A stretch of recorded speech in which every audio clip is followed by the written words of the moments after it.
Yeah, skipper ujiwaki jealous nyana mara. Let's continue celebrating the Buccaneers for winning that MTN 8 title at a fourth in a row. And I caught up with skipper. He didn't start the game, but he was there to witness the celebrations. I'm talking about Nkosinati Sibisi.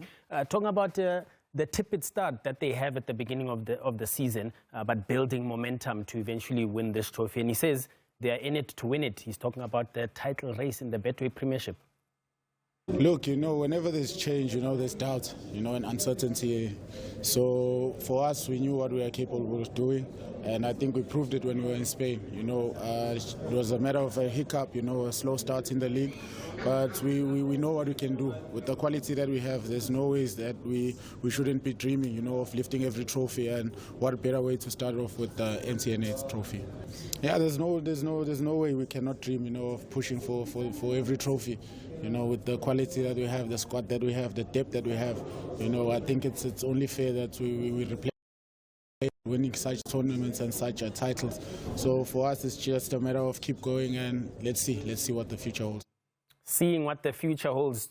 Talking about the future, I've got a breaking news story regarding Devin Titus of Stellenbosch.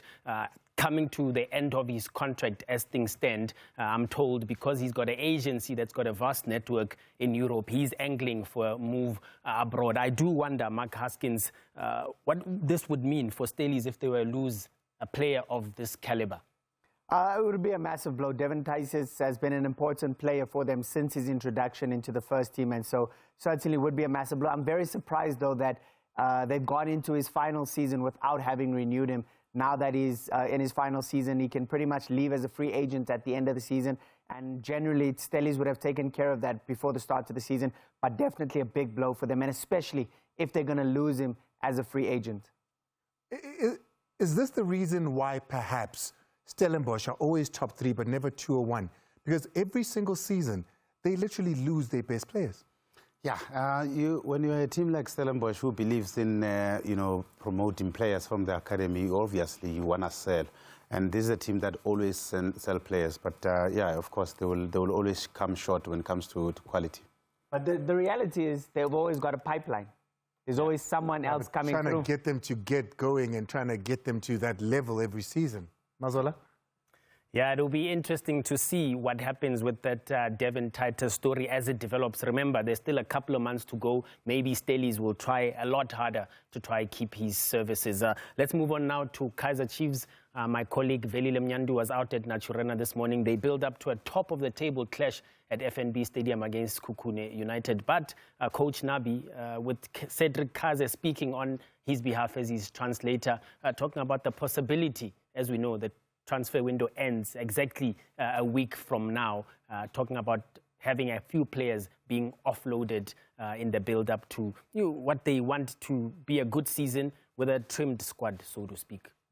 The squad is big, and the technical staff and the management through the sporting director, Mr. Kaizer Jr.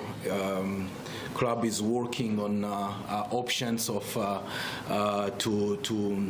to try to offload the squad, especially to give the possibility to some players that didn't have the consistency or didn't have enough time to get more time playing into to other teams, and as well to some young players to get the experience needed in PSL.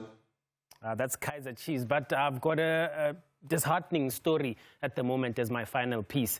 Black Leopards, once mighty Black Leopards from Venda, at the moment in trouble. The PSL granting them permission to have their game against Appington postponed, but they cannot comply with the rule for under 23 players because they have a FIFA ban. As such, the league has said it's a final warning. If you don't sort this out, you will play games under protest and potentially lose matches as well as those 3 points. I want to hear from a former Black Leopards player, Hlompo Kekana. This hurts you, I'm sure. Yeah, big time, Mazola. I think there's a rule that they need to, as South Africans, we need to look at, and it's the under 23 rule. As a promotional league, I don't think you can tell me how many players I should play as a 23. They must, you can't tell me the product that I'm buying, that you must tell me how I must use it. For me, for instance, we have a JDL league that is under 23. We have got DDC league. We can use those under 23. When we will play in promotional, I'm using my last end money to say I want to get promoted. So allow me to use whatever player that I want to use. And that rule for me doesn't make football sense, especially in South African football. Well, thank you very much, Mozart. I really appreciate it. All those stories and more you can find on sabcsport.com.